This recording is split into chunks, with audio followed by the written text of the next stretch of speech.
Good day everyone, this is Esmael Johamin Baulo. So today, we will be discussing the chapter 21 which is the second homecoming in the Liga Filipina together with Musrifa Muhammad.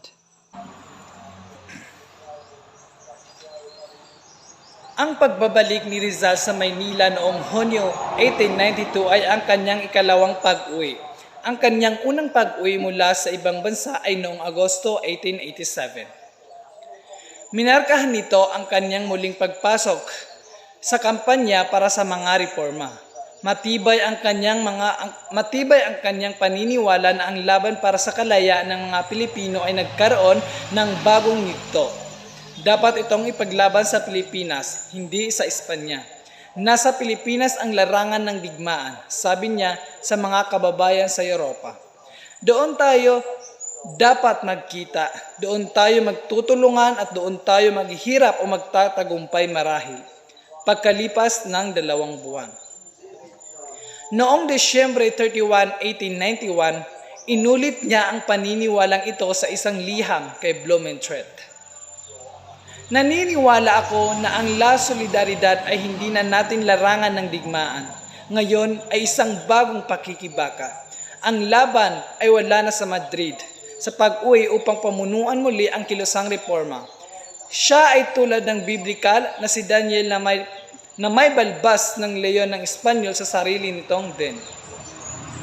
Pagdating sa Maynila kasama si Sister, noong tanghali ng Hunyo 26, 1892, dumating si Rizal at ang kanyang biyodang kapatid na si Lucia, ang asawa ng yumaong si Mariano Herbosa sa Maynila. Ang isang maselang diarist ay inilarawan sa kanyang ikalawang pag-uwi tulad ng sumusunod. Dumating ako sa Maynila noong 26 Hunyo 1892, Linggo, alas 12 ng tanghali. Sinalubong ako ng maraming karabinier na pinamumunuan ng isang major. May kasama pang isang kapitan at isang sarhento ng Veteran Civil Guard. Bumaba ako, dala ang aking mga bagahe at ininspeksyon nila ako sa custom house. Mula roon ay nagtungo ako sa Hotel de Oriente kung saan inokupa ko ang silid ng number 22 na nakaharap sa simbahan ng Binondo. Sa hapon alas 4, pumunta siya sa palasyo ng Malacañang para makipagkita sa Gobernador General ng Espanya, General Eulogio Despujol Conde de Caspe. Sinabihan siyang bumalik sa gabing iyon sa alas 7 kaagad ng gabi. Bumalik siya sa Malacañang at nakipag-usap kay Gobernador General Despujol na pumayag na patawarin ang kanyang ama ngunit hindi ang iba sa kanyang pamilya at sinabihan siyang bumalik sa Miyerkules, Hunyo 29. Matapos ang kanyang maikling pakikipanayam sa Gobernador General, binisita niya ang kanyang mga kapatid na babae sa lungsod. Unang si Narcisa, si Sisa, ang asawa ni Antonio Lopez, at kalaunan ay si Neneng Saturnina, ang asawa ni Manuel T. Hidalgo. Pagbisita sa mga kaibigan sa gitnang Luzon, alas 6 ng gabi ng sumunod na araw, Hunyo 27, sumakay si Rizal sa tren sa Tutuban Station at binisita ang kanyang mga kaibigan sa Malolos, Bulacan, San Fernando, Pampanga, Tarlac at Bacolor, Pampanga. Siya ay malugod na tinanggap sa mga tahanan ng kanyang mga kaibigan. Ang mga kaibigang ito ay mabubuting makabayan na siyang mga taga-suporta niya sa krusada ng reforma at sinamantala niya ang pagkakataong personal silang dakilahin at tinalakay ang mga problemang nakakaapekto sa kanilang mga tao. Bumalik si Rizal sakay ng tren papuntang Maynila kinabukasan Hunyo 28 alas 5 ng hapon. Alam man niya o hindi, nililiman siya ng mga espiya ng gobyerno na binabantayang mabuti ang bawat galaw niya. Ang mga tahanan na kanyang binisita ay inagaw ng Guardia Civil na kumuha ng ilang kopya ng Nole at Fili at ilan pang sobresibong polyeto. Iba pang mga panayam kay Despujol matapos ang pagbisita ni Rizal sa kanyang mga kaibigan sa gitnang Luzon. Nagkaroon siya ng iba pang mga panayam kay Governor General Despujol. Ang mga panayam na ito ay malinaw na naitala sa kanyang talarawan tulad ng sumusunod. Noong Miyerkules, June 29 ng alas 7:30, nakita ko ang kanyang kamahalan. Hindi ako nagtagumpay na alisin ang parusa ng pagkatapon, ngunit binigyan niya ako ng pag-asa tungkol sa aking mga kapatid na babae. Dahil kapistahan ni San Pedro at San Pablo ang aming panayam. Natapos ng alas 9:15, papunta ulit ako kinabukasan ng alas 7:30. Kinabukasan, Huwebes, Hunyo 30, napag-usapan namin ang tungkol sa tanong ng Borneo. Ang general ay tutol dito, labis na tutol.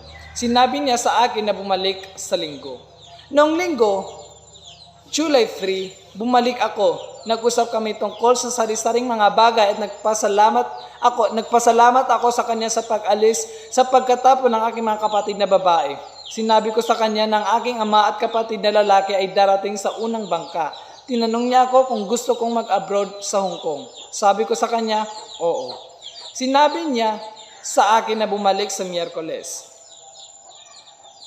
Pagtatag ng Liga Filipina noong gabi ng linggo, Hulyo 3, 1892, kasunod ng kanyang pakikipanayam sa umaga kay Gobernador General Espojol, dumalo si Rizal sa isang pulong ng mga makabayan sa tahanan ng mestisong Chino-Pilipino na si Doroteo Onghangcos, Ilaya Street, Tondo, Maynila.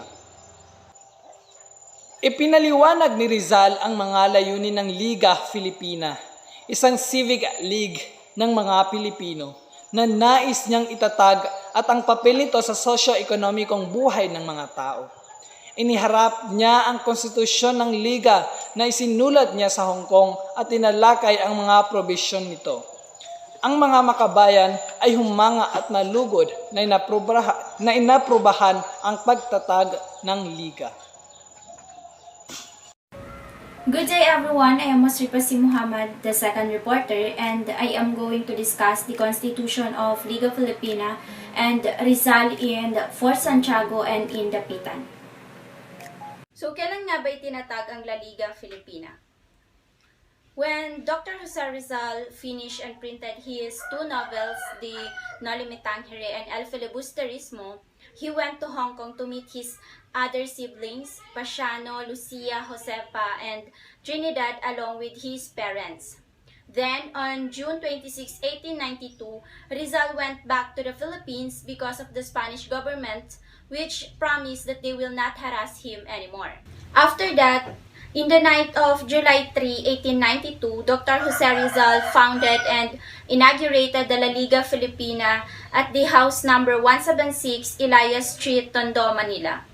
It was formed not only for the purpose of independence, but for mutual aid and protection of its members and the fostering of more united spirit among Filipinos. Its constitution declared the aims, forms, duties of members and officials, rights of members and officials, the investments of funds, and the general rules. So let's first talk about the aims of La Liga Filipina.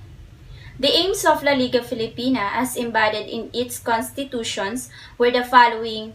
Number 1, to unite the whole archipelago into one compact and homogeneous body. So one of their aims is to unite the whole archipelago from Luzon, Visayas, and Mindanao. Number 2, mutual protection and every want and necessity. So the La Liga Filipina aims to protect all of the members and the people belong to the organization. Number 3, defense against all violence and injustice. So that time, Spaniards was the one who colonized the Philippines.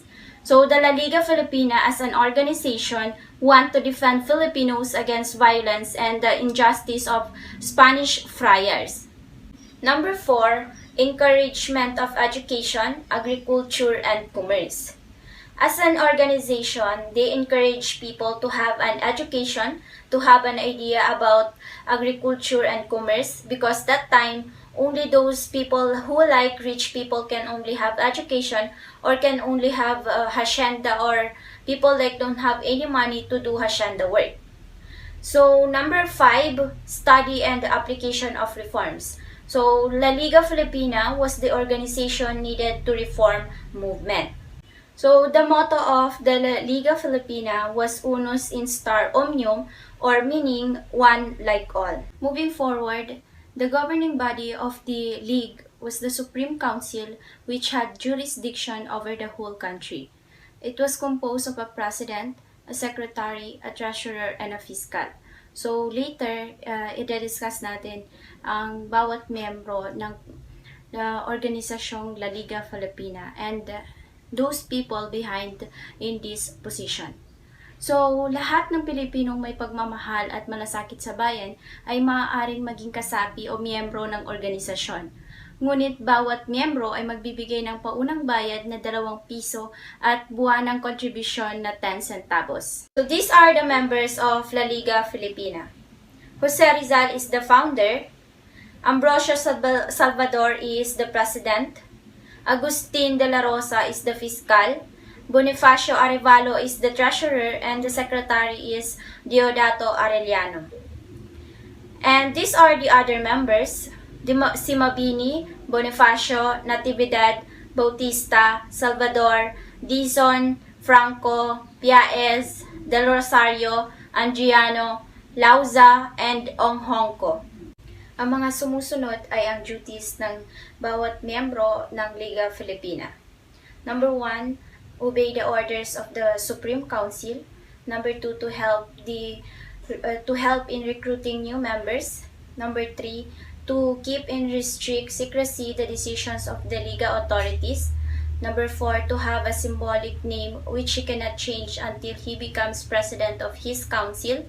Number 5, to report to the fiscal anything that he may hear which affects the Liga.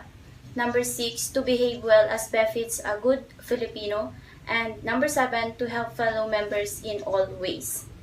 In July 6, 1892, Wednesday, dito na nagsimulang arestuhin si Rizal at ikinulong sa Fort Santiago. But before that, Rizal went to Malacanang Palace to resume his series of interviews with the Governor General. During this interview, Governor General Despujol suddenly showed him some printed leaflets which were entitled Pobres Frailes, or meaning Poor Friars, under the authorship of Ferrer Jacinto and printed by the Imprenta de los Amigos de la Pais, Manila. Ang mga ito ay satiriko laban sa mayayamang praileng Dominikanong kumakamkam ng yaman ng kabaliktaran ng kanilang panata ng kahirapan.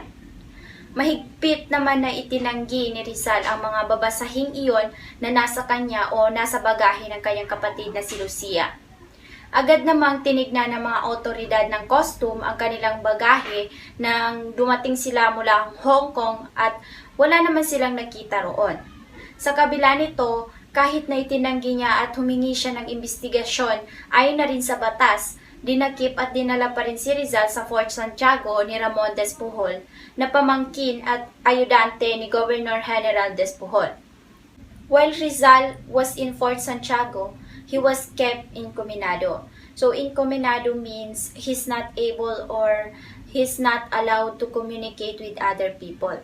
While Rizal kept incominado, he wrote to his diary about his experiences in Fort Santiago. In his diary, Rizal said, "They assigned me a fairly furnished room with a bed, a dozen chairs, one table, a wash basin, and a mirror. The room had 3 windows, one without grill which opens on a patio, another with grills which looks out on the city walls and the beach, and another which was the door closed with a padlock. 2 artillerymen as sentinels guarded it. They had orders to fire on anyone who might signal from the beach. I could not write nor speak with anyone except the officer on duty." On the following day, July 7, 1892, the Gaceta de Manila published the story of Rizal. Nang ilabas nila ang Gaceta de Manila, by the way, Gaceta de Manila is a diaryo or like newspaper. Nang nilathala nila ang pagdakip kay Rizal, nagdulot ito ng kaguluhan at pagkagalit sa maraming Pilipino, lalo na sa mga kasapi ng bagong tatag na La Liga Filipina. Sa parehong issue ng Gaceta de Manila noong July 7, inilabas ni Governor General Despujol ang nakasulat na dekreto tungkol sa pagpapatapon kay Rizal sa isa sa mga isla ng Katimugan. Ayon sa dekreto ng gobernador, ito ang mga dahilan ng pagpapatapon kay Rizal. Una, naglathala si Rizal ng mga aklat at babasahin sa ibang bansa na nagpapakita ng kanyang pagtataksil sa Espanya at hayag na nagpapakita ng kanyang pagiging anti-katoliko at anti-praile. Pangalawa, ilang oras pagkaraang dumating sa Manila, natagpuan sa isa sa mga bagahe ang isang bulto ng babasahing pinamagatang Probles Frailes, kung saan nilibak ang mapagtimpi at mapagkumbabang pagbibigay ng mga Pilipino, at kung saan ang akusasyon laban sa kaugalian ng mga religious orders ay nailathala. Pangatlo, ang kanyang nobelang El Filibusterismo ay inihandog sa alaala ng tatlong traidor na sina Burgos, Gomez at Zamora. At sa pamagat ng mga pahina, isinulat niya ang mga bisyo at pagkakamali ng Administrasyong Espanyol. Ang tanging katubusan ng Pilipinas ay separasyon sa inang bayan. Ang panghuli, ang tunguhin ng kanyang mga pagsisikap at pagsusulat ay mawasak sa mga tapat na Pilipino ang mga yaman ng ating banal na pananampalatayang Katoliko. Hating gabi ng July 14, that is 12:30 a.m. of July 15 in 1892, dinala si Rizal na may mahigpit na bantay sa barkong Cebu papuntang Dapitan. Ang barkong ito ay nasa pamamahala ni Captain Delgras na pumalaot 1:00 ng umaga, July 15 patimog na dumaan sa Mindoro at Panay. Dumating sa Dapitan Sunday, July 17 ng 7 p.m. Si Captain Delgras ay bumaba ng barko at inibilin si Rizal kay Captain Ricardo Carnicero na isang Espanyol ng komandante ng Dapitan. Nang gabing iyon, sinimulan ni Rizal ang buhay desterado sa malungkot na Dapitan na magtatagal hanggang July 31, 1896 sa haba ng 4 na taon.